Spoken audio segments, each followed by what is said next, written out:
CVille Show, guys. My name is Jerry Miller, and thank you kindly for joining us. We are live in downtown Charlottesville in our studio, just a couple of miles away from the John Paul Jones Arena, from the grounds of Thomas Jefferson's University, and from, folks, the heartbeat of everything Central Virginia.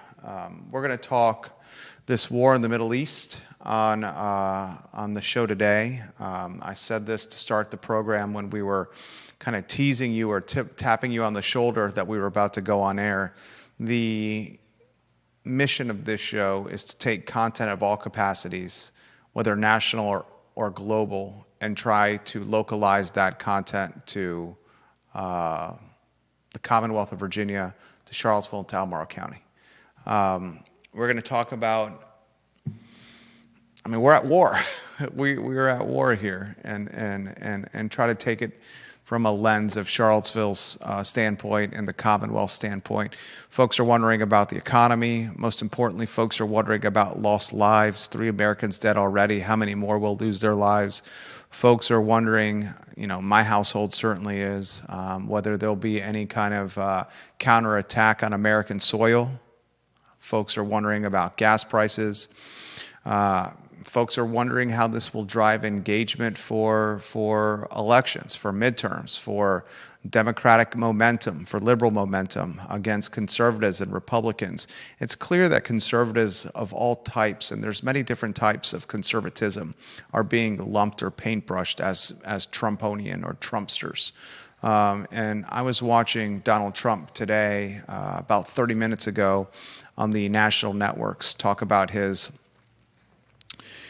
give a press conference on what's going on in the Middle East. Some of his early remarks, first remarks, after we all woke up this weekend and got out of bed and saw the national media, the global media, talking about Israel and the United States attacking Iran. And there's no question that the dictatorship, the regime in Iran, is one of nastiness and one that most in the globe, most of the world should be fearful of. Tens of thousands of people have been murdered at the hands of Iranian warlords and dictators, and it's just radicalized government. I'm like you. We have our problem. Maybe you're not like this, but I'm of the mindset we have our own problems here in our country. Why are we picking a fight all the way across the world with a country that has not much to lose and is willing to use any means necessary to stamp its ideology and its beliefs on as much of the world as possible? I'm going to offer my commentary to you, the viewer and listener, from a localized standpoint. However, I do not profess to be any kind of geopolitical warfare pundit. One thing I can pontificate about is Charlottesville, Albemarle, Central Virginia, UVA, and this fine Commonwealth that we live in. So that's the view we will take today. Gas prices are a tax on everyone. If we start seeing gas continue to escalate, and I've seen it jump in the city of Charlottesville alone, more than 30 cents in just a few days, if it continues to go up, that, ladies and gentlemen, is clearly a headwind for Market Street, for Main Street, for Preston Avenue, for the Downtown Mall, for Barracks Road, for Route 29, for Pantops, for the grounds of Thomas Jefferson's University, for Leesburg, for Lynchburg, for Northern Virginia, Williamsburg, Newport News, Virginia Beach, you name it. I want to talk about that today. As we segue from that topic into some other ones, I want to highlight that there's a new job for former Mayor Mike Signer. He is now the in-house counsel for a company that is looking to privatize public school transportation with a focus on artificial intelligence. Mike Signer has had a number of jobs, including in-house counsel for Willow Tree, the mobile app development company. He's been in-house counsel for Airbnb, and now he's taken a new job with a startup that's looking to privatize transportation at educational at schools. We'll talk about that on today's program, as the former mayor is currently being roasted on Reddit as we speak. A new restaurant is opening in Midtown. We were the first to let you know about this months ago. Maggie's Midtown pub is opening soon in the former Blue Moon Diner. We'll talk about that on the program today. I'm going to ask you, the viewer and listener, this question. What are some innovative ideas for restaurants in 2026? We've covered them closely on this show. For example, kiosks and artificial intelligence, counter service instead of table service. There's one restaurant in Richmond, however, that's brought a concept that is not innovative, but they're infusing it into their sit-down restaurant, and that's Mama J's in Richmond and Jackson Ward, which has introduced a market. So when you go to this restaurant, you can't get table service or the waiting list is too long, you can't get the reservation you want, you can get to-go food that's pre-prepared by Mama J's. When's a restaurants locally in Charlottesville going to be rocking and rolling with a pre-made food set up in refrigerated type concepts in a market type of concept for restaurant goers that can't get the table or the reservation time they want? We'll talk about that today. I want to highlight on the program, ladies and gentlemen, the Virginia shellacking. They got shellacked, the Wahoos, by the Duke men's basketball team on Saturday. It was not a close contest, and clearly there's a huge disparity between number one in the Atlantic Coast Conference, who just happens to be the top team in the nation, and Virginia basketball, who entered the contest ranked 11th overall. Virginia is still in a really good spot. They're eyeing that second spot, that 2 seed in the upcoming Atlantic Coast Conference tournament. And if Virginia can secure the second place spot in the Atlantic Coast Conference regular season and have a deep run in the ACC tournament, I think you could still see a 4 seed for Virginia men's basketball come March in the big dance. We'll talk about that today. We'll highlight on the program the success of a local business, a jewelry store on the downtown mall that's opening a second location in Carytown, Richmond. And we'll return the 3 most important minutes of news for you today, as I've gotten tremendous feedback on that piece of programming that we've birthed in 2026 on the I Love CVille Network. There's a lot we're going to cover on the program today. I want to highlight one of the partners of the show, JerryRatcliffe.com, a friend of ours, Jerry Hootie Ratcliffe. He's a Virginia Sports Hall of Famer. His business model has changed, and it's changed, I think, for the absolute best. Jerry Ratcliffe has 50-plus years of covering ACC basketball tournaments, and no one has covered the UVA athletic department in a closer capacity than Jerry Ratcliffe, an award-winning writer. His business model is now one with a paywall. Readers, viewers, and listeners, for the most exclusive content, the best award-winning content, will need to subscribe to JerryRatcliffe.com. This revenue through the subscriber model will drive even more innovative technology, more innovative content, more prolific content through JerryRatcliffe.com. We encourage you to support Jerry Ratcliffe and his business model as he has migrated to a payroll with his website, something that is for the absolute best. Judah Wickhauer, if we can go to the studio camera, I'm going to welcome you to the program and ask you what are some of the most intriguing comments, storylines, and ideas that you want to follow. There's a candidate running against John McGuire as a Republican, a real estate agent, a realtor from Louisa County, who's jumped in the congressional race against the incumbent John McGuire, who is embattled. John McGuire has stiff competition against Tom Perriello, a one-term former congressman that served the 5th District. Tom Perriello tried to go for 2 tries, a second term, lost to, I think it was Bob Good years ago. Maybe it might have been Denver Riggleman years ago. Regardless, he lost to a Republican. It is a Republican stranglehold, the 5th District, that is larger than the state of Rhode Island. But redistricting is going to reshape, potentially, congressional seats in the Commonwealth. Early voting is underway. A Tazewell judge has ruled something, but voting may move forward regardless. I'm curious to ask you which headline most intrigued you and why today, Judah Wickhauer. Well, I'm certainly interested in the Middle East war. I'm hoping that it's not an actual war. I'm hoping that the actions that are taken are done with the express purpose of getting out of there as quickly as possible. I don't think anybody wants an extended war. Certainly, nobody wants another Iraq. Spending years in a war that we definitely do not need to be a part of. So I hope that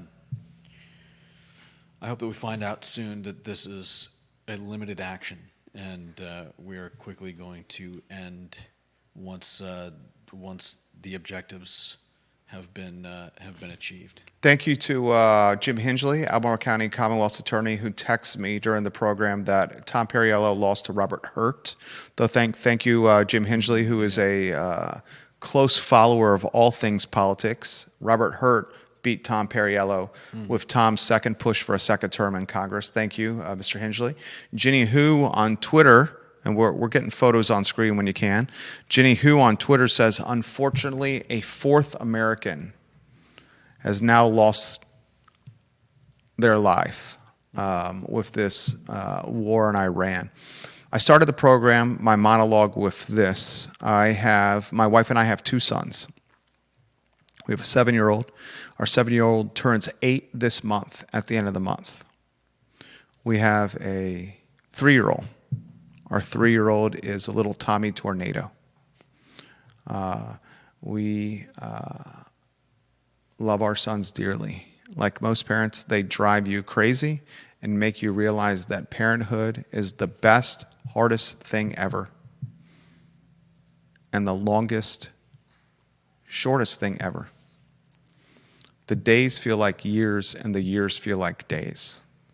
And the older I've gotten as a parent, the longer we've done this, and we're 8 years into this, so we're far from experienced. But the more I realize that parenthood is akin to our hearts walking outside our bodies. And I now see war in the Middle East as much about preserving lives and maintaining safety and security across the globe, but perhaps even more so about the lives lost that are American and what the parents will go through. I think any parent's worst nightmare is outliving their son or daughter. No doubt. And 4 Americans have died so far. I am no expert on anything global, geopolitical, war-related. I know the basics. The United States and Israel want to terminate Iran, want to stabilize Iran, want to maybe bring democracy to Iran, are fearful of Iran's nuclear weapons, are fearful of its terroristic, dictator, radical regime. And because of that fear, we're now at war. My next segue is this. How does this impact Virginia, Central Virginia, Charlottesville, Albemarle County, and our home? The most obvious is escalating gas prices. Depending on where you shop, it looks like they've jumped 30 cents per gallon. 30 cents per gallon in just a handful of days. How high will they go? What do escalating gas prices mean for small businesses that rely on goods to be transported to their brick and mortars? Escalating gas prices are a tax on everyone, regardless of socioeconomic status. Escalating gas prices means less disposable income for Charlottesvillians, Albemarle Countyans, Central Virginians. Escalating gas prices may drive more people to midterm voting. Escalating gas prices and war in the Middle East may drive more Democratic liberal support come midterms, may drive more of the anti-Trump movement. Donald Trump in his second term, one of his key platform points, and certainly something he highlighted in his State of the Union this past Tuesday, was affordable gasoline. He talked about what gas was at when he took office in his second term. He highlighted $6 gas I would imagine he's referencing California. Definitely not here. Then he segued into gasoline that he'd seen in the Midwest recently that had gas prices in the low ones, $1 per gallon. Talked about that in the State of the Union. Not even a week later, we're seeing fuel costs escalate. I want to ask you, the viewer and listener, what will this impact have on Charlottesville, Albemarle, UVA, and the Commonwealth? Judah Wickower, you go first. Viewers and listeners, we'll take your comments in the feed by putting them in there now. Judah, my friend, show is yours. I've been to the gas station today. I'm curious to watch how the price fluctuates. It's with all the talk of gas prices over the last year or so, and prices going down or going up, I honestly haven't seen all that much of a change. I would have to say that in the last year, my purchases of gas have largely been in a pretty tight band. I'd say somewhere between like $2.70, $2.80 to like $3. Far closer than I would have thought, given everything that I've seen in the news. So I'm a little leery that this is going to have a massive effect on our gas. We're in a very, very different place than we were the last time gas was a major issue. America is doing a lot more of its own gasoline creation, and so I think that's also going to help tamp down wild swings in price. But definitely remains to be seen. I had a conversation. I'm not an expert. I had a conversation today with a former mayor of Charlottesville. He's an attorney. This is not Mike Signer, who I had a conversation with. I'm talking a former mayor of Charlottesville, an attorney that was one of a handful of people that helped make the downtown mall pedestrian. Frankly, I'll just cut to the chase. It was David Toscano. Great conversation with David Toscano, albeit brief this morning. Have a lot of respect for David Toscano. It was always great to see him. Mm-hmm. Just outside of his office on the downtown mall, we chatted. Elliot Harding was there as well, another talented attorney. He was of the mindset this morning that a deal has been brokered by the Trump administration to source oil and its byproduct gasoline from somewhere else to make sure the price of a barrel of oil or a gallon of gas doesn't get out of control. He says he's under the impression that there's no way that a Trump administration would go to a war in the Middle East without a hedge of gas getting out of control or keeping it from getting it too expensive for Americans to manage. Yeah. You talk about so many headwinds with the American economy so far in 2026, 2025. You got tariffs. Yeah. You got the Supreme Court and their stance on tariffs. You got Ukraine and Russia still. Yeah. You have now this war in the Middle East, and still stock markets, stocks and equities are at all-time high. You got the battle with Jerome Powell and the Federal Reserve on interest rates. I mean, all these are obvious, palpable, and tangible headwinds on the American economy. Yeah, I don't think we're going to be seeing that rate cut. I wouldn't expect a rate cut, as the word inflation is certainly going to creep back into the economic lexicon. But the American economy in his second administration, Trump's, has appeared to be almost as if they were the Teflon Don, protected and preserved and persevering. Another headwind clearly is what's happening now. How does Charlottesville respond to that? How does this impact disposable income for us that so many of us are just trying to pay their bills, trying to pay their mortgage, trying to pay their rent, still getting ramped and hammered and ravaged at the grocery store and the pump? How about the Dominion electric bill? Mm-hmm. Utilities, education, daycare, babysitting. I read a story today sent to me by Conan Owen, and it was on the restaurant industry. and how margins are the thinnest ever for the restaurant industry now than perhaps ever before, save the Great Depression. Okay? Do we make an argument now that headwinds for restaurants today in 2026 are just as significant as the challenges they face at the onset of the pandemic? At the onset of the pandemic, the restaurant industry was given PPP money and COVID loans and a life vest and a raft to float or try to navigate tumultuous waters.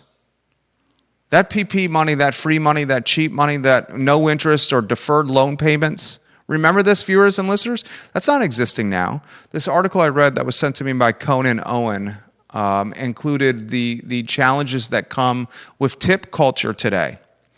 The expectation with restaurants is a 20% tip regardless of service now. The expectations with restaurants when you're picking food up for takeout is a 20% tip on the bill. Delivery, a 20% tip on the bill. And to add on to that, I recently saw a tip that included the $8 delivery fee when you were doing the calculation on their tip, whatever program it was that we were ordering from. When you look at the rundown, and then the receipt, you can click on how much of a tip you want to leave, and I'm going through and I'm like, okay, wait a minute, an $8 tip on a $30 meal seems a bit off, and of course I did the math myself, and I was like, oh, they're adding in the $8 delivery fee, and calculating the tip on top of that. I was like, that's not right. You get $100 worth of food in Charlottesville or $100 worth of food at a restaurant in Northern Virginia or Richmond or Southwestern Virginia. Let's just take Charlottesville because I know what the meals tax and the meals tax situation is with Charlottesville City. Each jurisdiction has a different meals tax rate. Take Charlottesville, Virginia. You go out to dinner. $100 worth of food. Your tax on that $100 worth of food is 12.3%. That takes your $100 worth of food to what? $112.30. Mm-hmm. Then your 20% minimum on top of that. Your $100 worth of food, you're talking about some tip on the tax, some tip without the tax. Yeah. If you're tipping without the tax, just for the sake of easy math, that's $20. Yeah. That takes you to $132.50. Mm-hmm. That means $100 worth of food in Charlottesville. Your final bill is $132.50. And this tip culture article that Conan sent me clearly is showing with a restaurant owner doing the mechanics of her business model that on a lot of times wait staff is making more money than the owner. Virginians, Californians, Americans, whoever you may be, are pushing for this $20 to $25 an hour minimum for servers and staffers. The restaurant owner is saying, you want $20 or $25 minimum for servers, for staff at our restaurant? Then expect to have $18, $19, and $20 grilled cheese sandwiches. Which we already have in some places. So I ask you this question. Gasoline prices potentially going up, and who knows what's going to happen. I've seen them jump 30 cents from Friday morning to today. They've jumped 30 cents per gallon. What does less money in people's pockets mean to the communities that we love? You know what is for everyone. An unfortunate circumstance is the charm and the nostalgia of Main Street being eroded away by geopolitical tension in the Middle East. The businesses that will gain more market share with consumers having less disposable income are the big box brands. Yeah. We saw that during COVID. The pandemic, momentum for the Walmarts and the Amazons and the Targets of the world. Huge momentum. Huge stalling or slowing for the small businesses we love to support. Mm-hmm. Comments are coming in quickly. Jason Howard's watching the program. Philip Dow's watching the program. Philip Dow's photo on screen. We've dubbed him the mayor of Scottsville. What's scary? There are a lot of Iranian sleeper cells in the United States of America. Think of what the open borders did to cause this. I am absolutely concerned with strikes on American soil. You're seeing the counter strikes on U.S. military bases in the Middle East. Yeah. I am absolutely concerned with counter strikes on American soil. And not even just the Middle East. I believe there was one in India. Vanessa Parkhill's watching the program. Her photo on screen. Some people are of the mindset that it's better to take the fight to the other side than to have it to come here. I understand the rationale. I just wish no one had to fight at all. Yeah. I am old enough to remember when Iran took American hostages. Vanessa Parkhill, we value your opinion here. We embrace it. We love to showcase it. You make the program better. And I guarantee you Vanessa Parkhill has thought about the 4 Americans who have died so far as in the lens of a mom of 2 wonderful children, including my son, I know, and Lee Parkhill, who's a fantastic human. Georgia Gilmer is a little bit of semantics here from Georgia Gilmer. I've yet to see that the U.S. has declared war on Iran. I have seen language that says major combat operations. So is it considered an official war or coordinated attack? Ginny Hu says only Congress can declare war. This is being done under the War Powers Act granted to the president by Congress. Georgia Gilmer, so no one should be using the term war at this time. Respectfully, ladies, I push back. And I value both your opinion, Georgia Gilmer, and of course your opinion, Ginny Hu. I don't think it is a time for semantics on a Monday when every media outlet in the world is talking about deaths and war and fighter jets and drones and military bases facing attacks. 4 Americans are dead today that were not dead on Friday. And those Americans have parents and families. My 2 cents. Jason Howard. Only one piece of the puzzle, but higher prices and economic uncertainty will be great for Costco and Aldi and other value stores. 100%. Jason Howard is a retail wizard, does it professionally. Someone like a Costco that makes their money on their membership model and not on margin on the SKUs they sell, the retail units that they sell on shelves. Huge tailwinds for Costco. Huge. How about Amazon? Mm-hmm. Gas gets expensive. I don't want to drive somewhere to buy stuff. Have it shipped to me. Yeah. Target, Walmart. That's why you have to support businesses like Charlottesville Sanitary Supply. Online at charlottesvillesanitarysupply.com. Sister company, Charlottesville Swimming Pool Company, online at charlottesvilleswimmingpoolcompany.com. The Vermillions who own this company are 5 generations strong in Albemarle County, and they've owned and operated their business, Charlottesville Sanitary Supply, for 3 family generations. They have an online website, Charlottesville Sanitary Supply, charlottesvillesanitarysupply.com, where you can buy goods and have them delivered to your doorstep for free, oftentimes the same day, at price points that beat the big box brands. Anything vacuum related, anything vacuum repair, cleaning supplies, sanitary supplies, Bona wood flooring, the Bona product, anything swimming pool construction, above ground, in ground, pool covers, pool robots, water testing and cleaning. It's John Vermillion and Andrew Vermillion, and only the Vermillions. Judah Wickower, comments continue to come in. What's on your mind, my friend? Well, I've got this handy Wawa app, and they've gone up about what looks like about 10 cents since the last time I purchased gas there. So it's it could be a lot worse. We're still in the early stages. If I had to put an over-under of 50 cents increase by the end of the week, where would your bet be?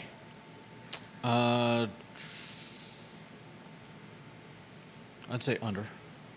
Under 50 cents by close of business Friday? I don't think it's going to go up 50 cents in a week. Where are you at now? On your handy dandy Costco app? My handy Or Wawa app, I'm sorry? app says that unleaded is currently $3.09 where I usually get gas. And before the war, this war in Iran, it was $2.99? Something like that. It was between two. See, I had $2.79. I literally looked at, I have a similar app, and we were pumping on Friday at $2.79 Nice. at the Tiger Fuel on Preston Avenue. $2.79 for us is when we pumped. That's really good. Can we use $2.79 as a barometer? Can you write that down on one of your notepads so we can track it over the course of a week? $2.79. Caitlin Mancini watching the program. I noticed the new Howard Hanna office on the downtown mall. Caitlin Mancini. Looking forward to having you guys around the downtown mall. Fantastic firm there as they wait to open an official location behind Barracks Road Shopping Center, an interim location in the old CVille Weekly spot for Howard Hanna. Comments continue to come in, and they're coming in quickly. John Blair's photo on screen. John Blair says, I think you've got to look at an interesting data point today. The S&P and NASDAQ are up right now. The Dow is only down by 100 points. I think that demonstrates something that wouldn't have even been true 30, 20, or 10 years ago. Investors do not panic when it comes to military conflict any longer. Obviously, as things develop, that might change, but I think it's remarkable that investors do not panic over this situation. John Blair also says, on a side note, on another note, in 1991, when Operation Desert Storm began, there were massive gas lines that day all over the country and Virginia. I've seen zero indication of lines at gas stations today. Yeah. I haven't seen them either. John Blair, you make the program better. We appreciate you. Look. Well, we're certainly in a different place than we were back then. America is much better at keeping reserves. We're also doing our own gas production, so that I think helps a lot. And in terms of stocks, I think we've got a lot is being propped up by the big, what do they call it, the big seven. So I think there's far less volatility in the stock market, partially because of plunge protection. The Magnificent Seven, a term coined by Bank of America to describe a group of high-performing mega-cap U.S. technology and growth companies: Alphabet, Amazon, Apple, Meta Platforms, Microsoft, NVIDIA, Tesla. I'm sure holdings and many diversified portfolios of viewers and listeners watching this program. Certainly part of mine, certainly part of yours. The headwinds, I talked about this in the beginning of the show. I mean, he's months into a second term. You have Ukraine, Russia. Mm-hmm. You have tariffs. You have a tariff war with China, where they were basically locking each other out, threatening tariffs with a bunch of other countries, including bordering Canada. You have Supreme Court fighting tariffs, ruling on tariffs, Trump going toe-to-toe with SCOTUS. Mm-hmm. You got all this disgusting and gross and disheartening Epstein files linking so many power players in our country and globally to a pedophile, whether dead or alive. Mm-hmm. I mean, you got Israel, U.S. against Iran, and a war that's on the cusp. I'm still using the term war. You got PAL and inflation and interest rates that won't go away. Going to be very hard to cut rates with the... And you're still at all-time highs. Yeah. And you're still knocking at the door of all-time highs. On the day, the first business day of whatever we're calling this in Iran. I think that should give most people pause. I think it certainly gives the folks that are not deeply invested in stocks and equities pause. because the folks not deeply invested in stocks and equities that are Americans are like, what's going on here?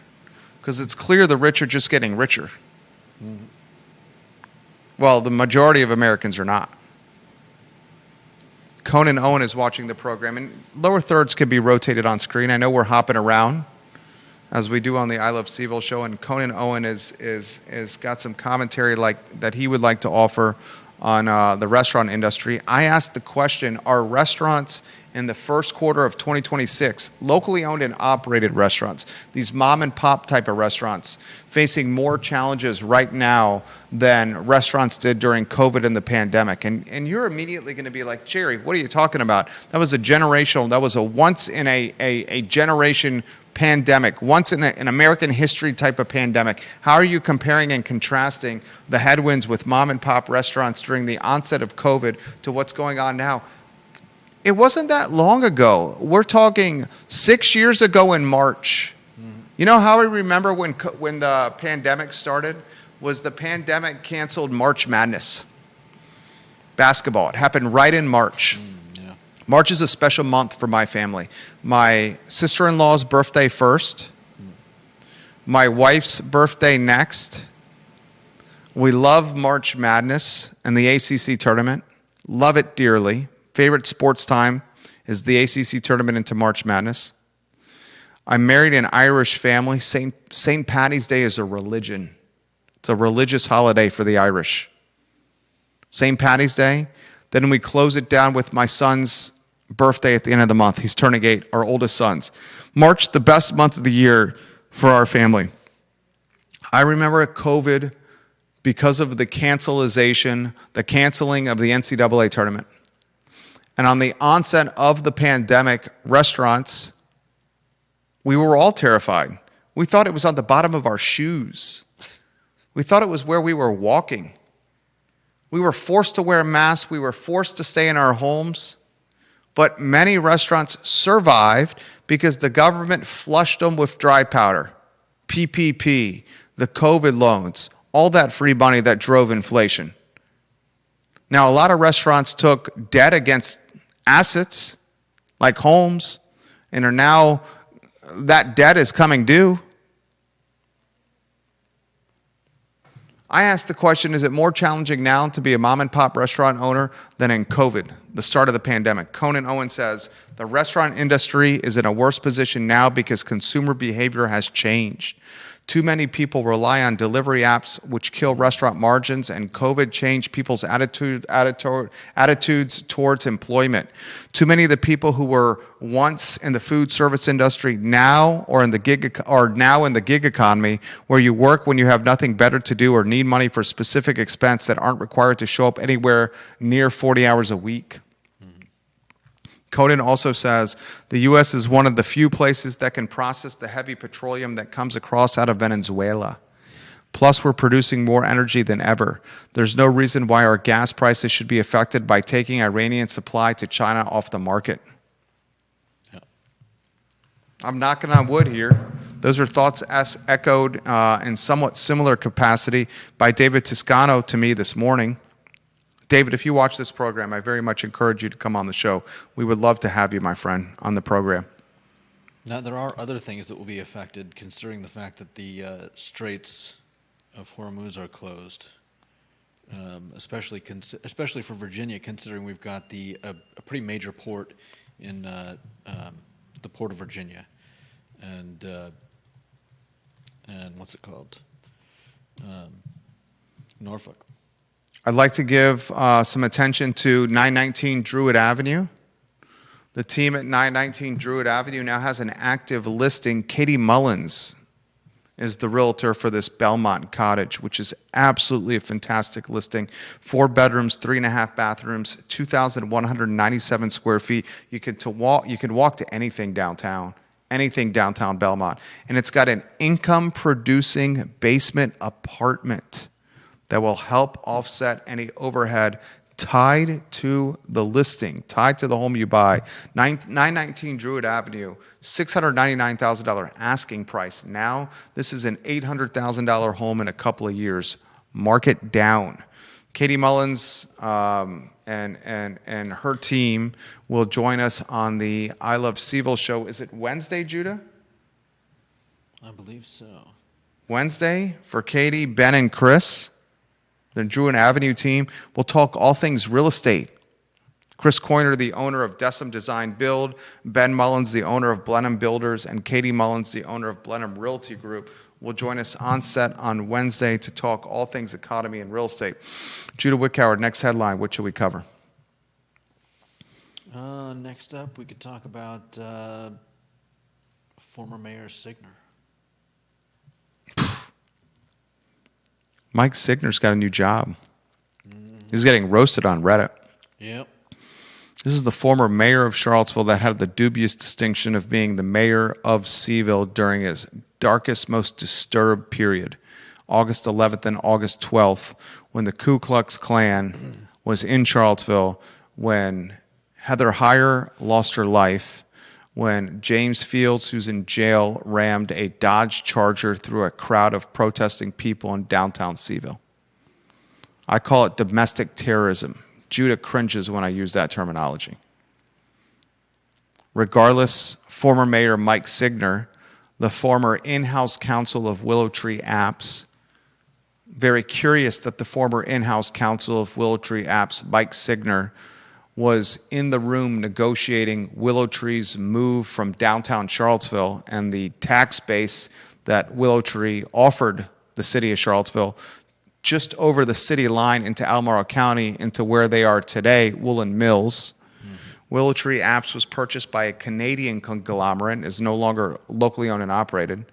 He platformed from Willow Tree in-house counsel to counsel at Airbnb, and now he is platformed again to counsel at a startup, Judah. Ever Driven, the nation's leader in alternative student transportation. Mike Signer, Chief Policy and Legal Officer. Where do you want to begin with this story? I think we should begin by warning that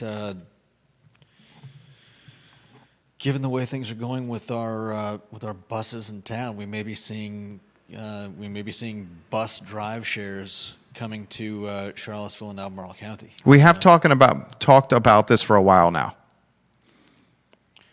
Have we talked about exactly like this? Go ahead.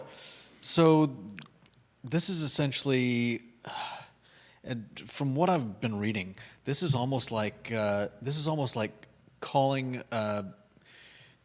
someone from like Uber or DoorDash to come drive your kids to school, which seems pretty scary. If you're a parent whose kids regularly ride the buses. You've got people that are not regulars. They're not your kid's regular school driver, so they're less invested in your child. They are oftentimes cycled throughout the week, so your kids are not seeing the same driver day after day. This is especially impactful for kids with learning disabilities, with autism, who for them a regular face, a face that they know is a very big part of like a normalized school day.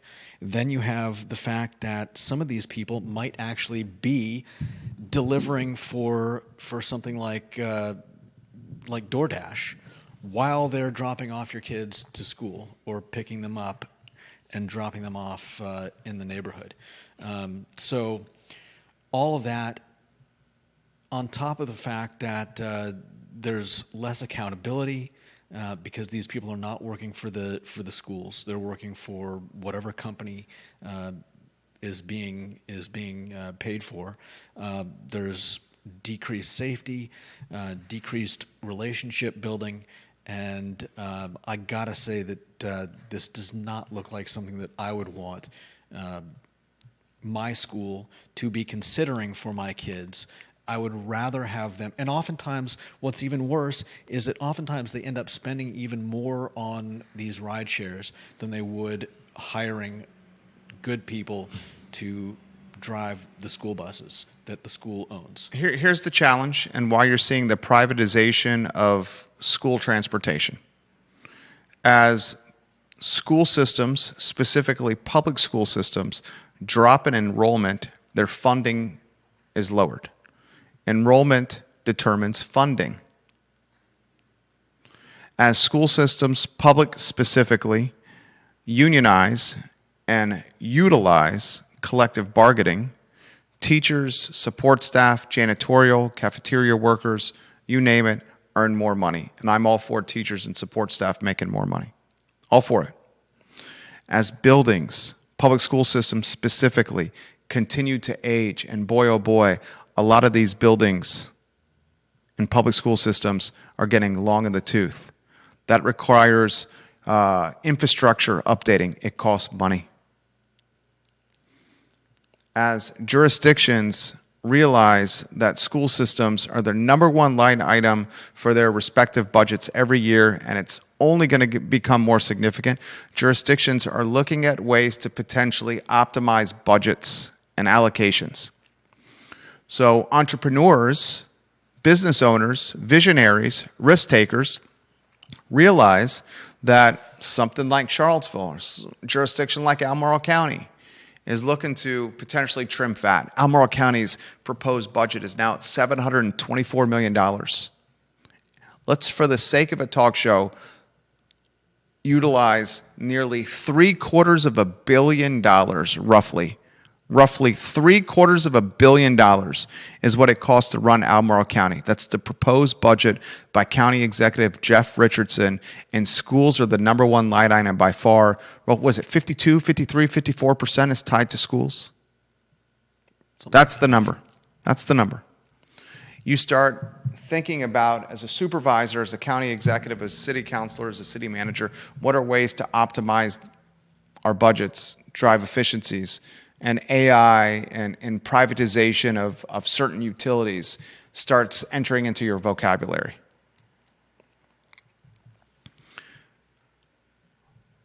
I see nothing but downside with this. Nothing but downside with the privatization of transportation. Yeah. I see, as Judah eloquently pointed out, a loss of human connection, a loss of a familiar face, a loss of accountability. Mm-hmm. I see, as Judah pointed out, concern from parents. I just was sent a message, I'm not going to say from whom.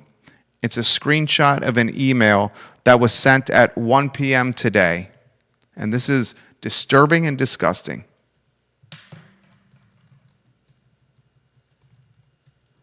This screenshot of an email sent to us today is from Woodbrook Elementary School, and it's administration. Specifically, Christy Isaiah. Dear Woodbrook families, I'll read the email verbatim. Earlier today, the Albemarle County Police Department, see if you can find the statement, Judy, in the Albemarle County Police Department Facebook page, please. I'll read the email verbatim. Dear Woodbrook families, earlier today, the Albemarle County Police Department announced the arrest of Nicholas Clark, a 5th grade teacher at Woodbrook Elementary School. He has been charged with felony offenses related to child pornography. We know this news is deeply concerning. The investigation is ongoing, and we are cooperating fully with law enforcement. Mr. Clark will not return to Woodbrook. We are putting plans in place so students in his class can continue learning with as little disruption as possible. School counselors and support staff are available to assist any student who may need support. If you have questions about the arrest or information that may be relevant to this investigation, please contact the Albemarle County Police Department. Criminal Investigation Division at 434-296-5807 or Crime Stoppers at 434-977-4000. I'm now on the Albemarle County Police Department page. I see the release.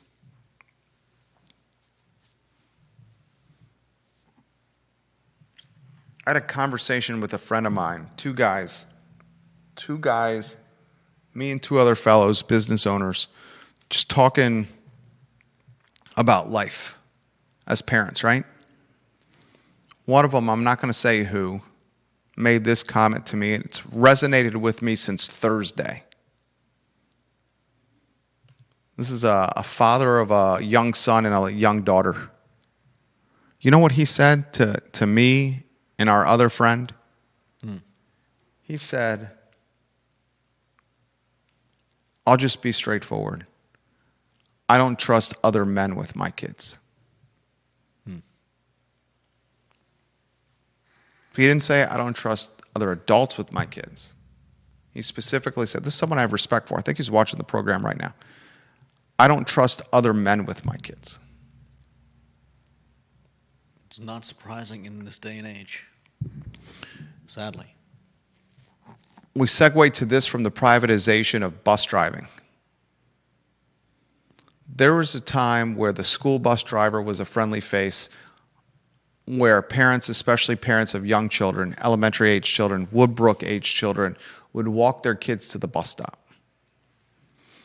Their kids would have their little backpacks, their thermos in the sleeve of their backpack, and they'd wait for this big yellow submarine to pull up to a bus stop, to pull the lever for the red sign to come out, to stop traffic on either side, as your heart that's walking outside of your body got on and off the bus. And there was a level of trust associated with this process because the person driving the yellow submarine was someone that you recognized and was consistently there to maintain safety. In this era of 2026, this ecosystem, this community, this world where Americans are invading, Israelis are invading Iran, where we're fearful of counterstrikes, where 4 Americans are dead. And this world we live in, where a Crozet music teacher and babysitter is being linked to God knows how much awful stuff all over the Commonwealth with children. And now a Woodbrook 5th grade teacher, having that trusted face behind the yellow submarine, someone that's consistently been there for generations, is a level of trust that's hugely important. No doubt. And that's the point you made, the shuffling of faces. Who's going to be the driver? Who's the accountability? And while I don't think Mike Signer should be roasted on Reddit, I think Mike Signer did some things wrong during A11 and A12. I think it was curious, maybe questionable, that a Charlottesville city councilor was negotiating the displacement or the moving of one of the city's largest employers to Albemarle County. That really impacted downtown Charlottesville. I don't think there's anything wrong with Mike Signer job hopping. I don't think there's anything wrong in a short period of time, less than 10 years? He's gone from Willow Tree to Airbnb to this company. Good for him. Props to him. We're entitled to do that. Yep. I do want to be cautious about privatizing public school and private school and student busing, though. No doubt. But I'm also mindful that an entrepreneur sees a gap in the market because they realize that schooling has become so expensive and eventually they're going to have to cut costs in ways. This is not necessarily a cut in cost, though. Explain how this is any different. How this is any different. I'll throw this to you. How is this any different than a robo-taxi? Than my parents getting into a taxi in Los Angeles or San Francisco when they visit my brother who lives in California and they want to get back to my brother's house and they get into a car that has no driver. How is it different? Yeah. How is artificial intelligence and technology with transportation any different with school busing as it is taxiing people? We now trust driverless vehicles to drive families around Los Angeles gridlock. Are we not soon going to trust, for the sake of a talk show and to play devil's advocate with what I think you're going to say, the same technology and artificial intelligence to bus children around Charlottesville gridlock? Well, A, no, and B, this is not cyberbusing Yet, yet. you don't think that's where this is going? You know that this is where it's going. The key line item of expense with any business that is looking to be replaced, some would say replaced, substituted, maybe others would use the word cannibalize, is human labor and the money associated with compensating people. Yeah. The line item that is most expensive that can be managed and controlled with school bus transportation is, can you replace the labor? The fuel's going to be the cost. It's always going to be the cost.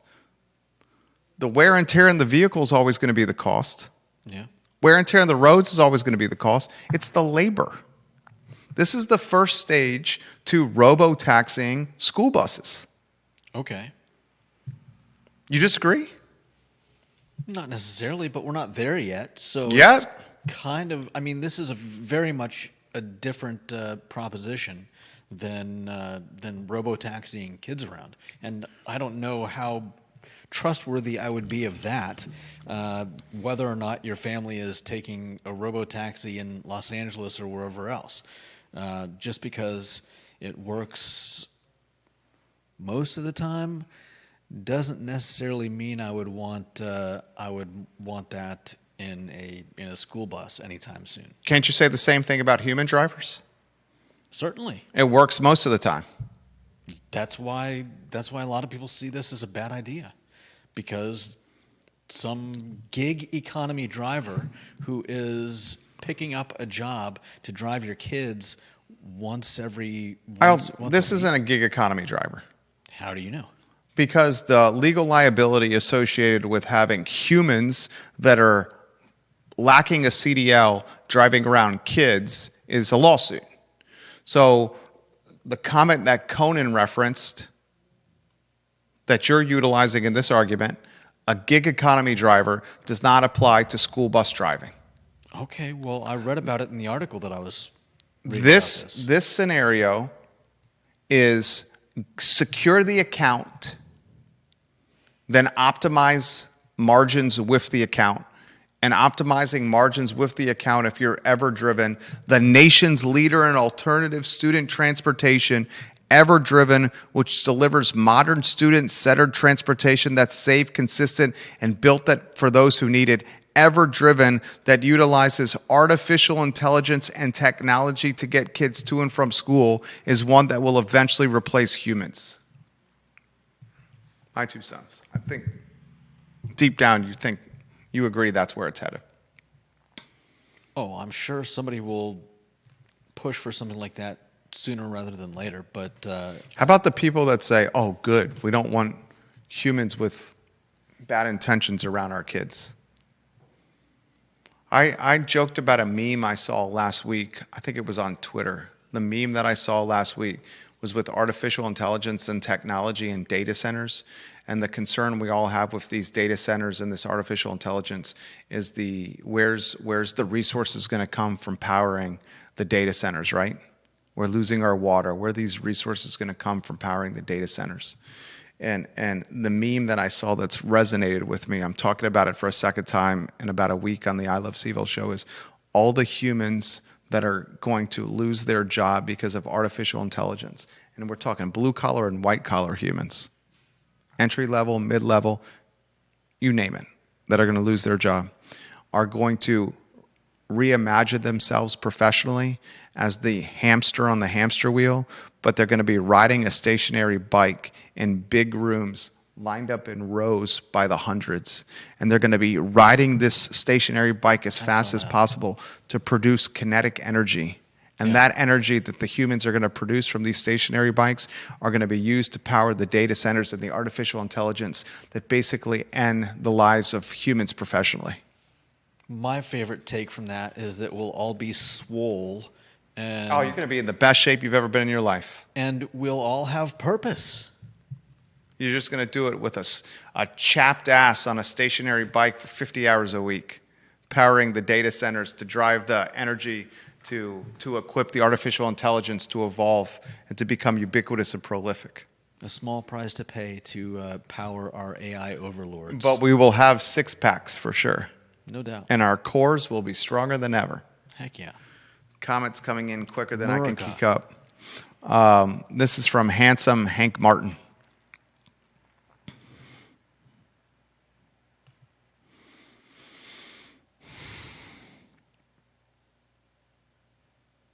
As a parent of Albemarle County Public School students from 1996 to 2015, I had to protect my sons from 3 male teachers.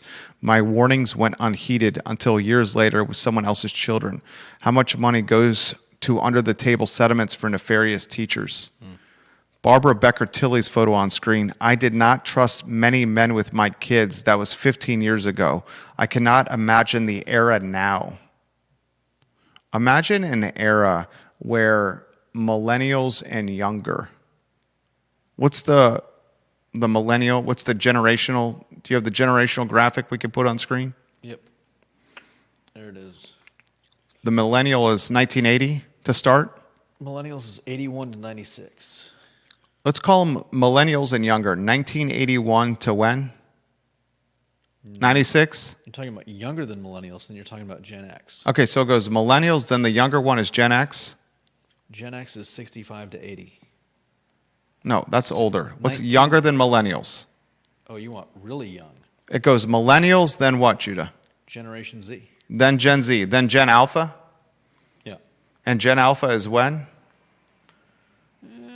Early 2010s to mid 2020s. Okay, imagine millennials, Gen Z, and Gen Alpha growing up in a world where technology is so ubiquitous, so readily available, so free and so approachable that they've immersed themselves in all sorts of pornography possible. At a fingertip accessible, the pornography. At a fingertip accessible, in the palm of your hands, the goggles you're wearing, the hologram you're watching, the 3D world you live in. And it's so accessible and so approachable and so readily available that you're able to watch and experience it at any time you want, as long as you want, however many days you want. What kind of impact is that having on people, their psyche, their outlook, their dopamine, their brains, how they look at other people, how they look at other children, how they look at anybody in the world? The sexification of society. That's why I'm so fearful of anyone we don't know with our children, especially men. Especially men. Charlottesville police just did a phenomenal job of arresting a human, a mentally unstable. Was it second time this man was arrested for indecent liberties with children? Yeah, you asked if I would go to Facebook, and here's the information release on him. Not a whole lot in here, but they arrested a man on Monday, March 2nd, today, for... This is the Woodbrook teacher. I'm talking last week, the Charlottesville Police Department. Week. Last week, the Charlottesville police arrested somebody for a second time for indecent liberties with a kid. I've been seeing these all over the news. That's everywhere. It's disturbing. My wife and I were having this discussion yesterday. Murder and those kind of indecent liberties with children and where they stack up. I went as far as saying this: the deviants that go really far with kids, it's worse in my book than murder. And she said, how's it worse in your book than murder? And we had a 15-minute conversation about the really deviant stuff. And I'm of the stance that it's worse than murder. And she says, can't be worse than murder in my book, but it's right there with it. Yeah. That's how I look at it. Not to go down this rabbit hole. Mm-hmm. I don't know if I could... Not to go down this rabbit hole. Scott Harris. One better or worse than the other. They're both terrible. Scott Harris watching the program. He says, and he's in transportation, Scott Harris. You're in the taxi business, right, Scott? Isn't Charlottesville schools using CAT for picking up students? I extended an arm of trust with my UVA students and parents, but hear many shady situations if it was rideshare. And he's the owner of Reliable Rides. And he says Charlottesville schools are currently using CAT to pick up students, Charlottesville Albemarle Transit. I mean, you guys, you need to make this make sense, okay? You can't, the city of Charlottesville cannot pay bus drivers $50,000 or $60,000 a year to drive around buses that are completely empty. I don't buy that, especially with What do you not buy? Especially with the information that we heard recently that what was it, for every dollar spent on students, we're spending what was it, $1.69 on administrators at schools.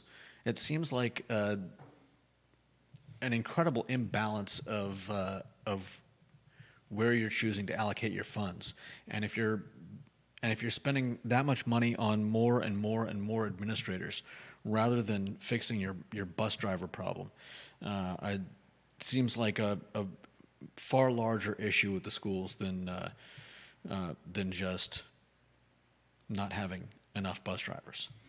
Because come on, how many of those administrators' salaries, how many bus drivers would those new administrator salaries pay for?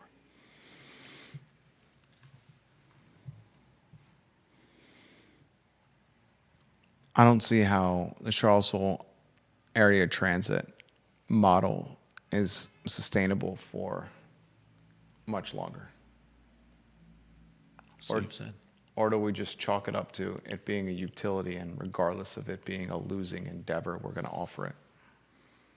Yeah, some people would argue that.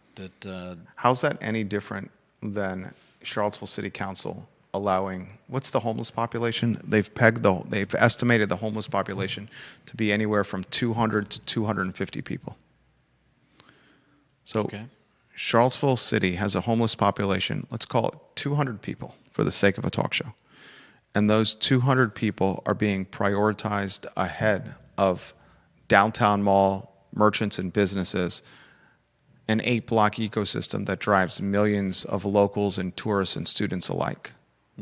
200 people that are homeless are prioritized over 8 blocks that drive millions of students, tourists, and locals alike. It's even less than that, sadly, because I would argue that it's doubtful those 200 are ever all in the downtown mall together, and I'm sure that there are some that never come to the downtown mall. Yet policy is positioned supportive of those roughly 200 over the businesses that are saying, you're killing us.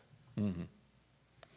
How's that any different than funding transportation systems that, by all accounts, are driving all over the city, the urban ring, empty tin cans that cost taxpayers an arm and a leg to fund? Oh, it's just a utility. It's the right thing to do.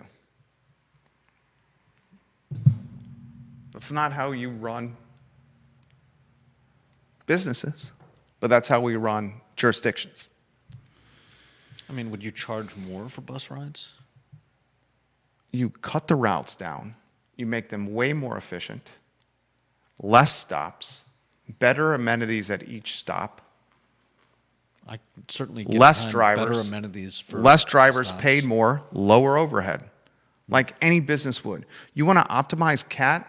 Cut the routes down, cut the stops down, make the stops better with its amenities, cut the drivers down, make the drivers paid more, less overhead, drivers more appeal, and more quality of life. But people don't want to have that conversation because it makes people uncomfortable. Janice Boyce Trevelyan, Baltimore City uses light rail. Kids downtown get a pass and travel to and from school in Baltimore City. Appreciate you, Janice Boyce Trevelyan. All right, it's 1:50. We got some other things we got to bang out today on the program.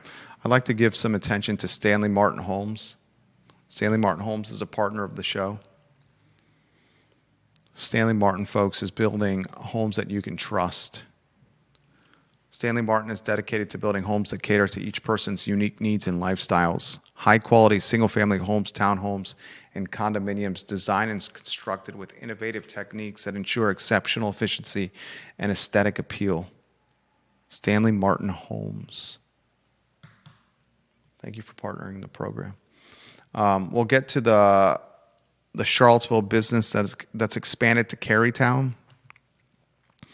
That Charlottesville business that's expanded to Carytown is Tilla Accessories, which is located on the downtown mall. Tilla Accessories has expanded to Carytown, its second location. Owner Ayla Olson said she was drawn to Richmond as a second location because a lot of Tilla Accessories customers in downtown Charlottesville came from the Richmond area. Tilla Accessories is expanding into the former Schwarzschild space in beloved Carytown at 3144 West Cary Street. Congratulations to Ayla Olson, who's opening a second location. She's estimating costs to be $40,000 to $50,000 in renovations before the new location will open. All right, that's it for the show. We went 80 minutes straight today. We even talked about the basketball game. UVA's lost to Duke. Still a great spot for UVA. Tomorrow, Jerry Ratcliffe is in the house and the Jerry and Jerry show at 10:15 a.m.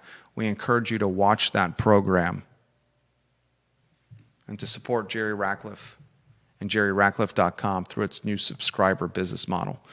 News ain't free. And if you want to keep it coming, it's going to be in a compensatory environment.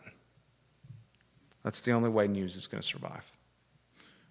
Judah Wickower, Jerry Miller, the I Love CVille Show.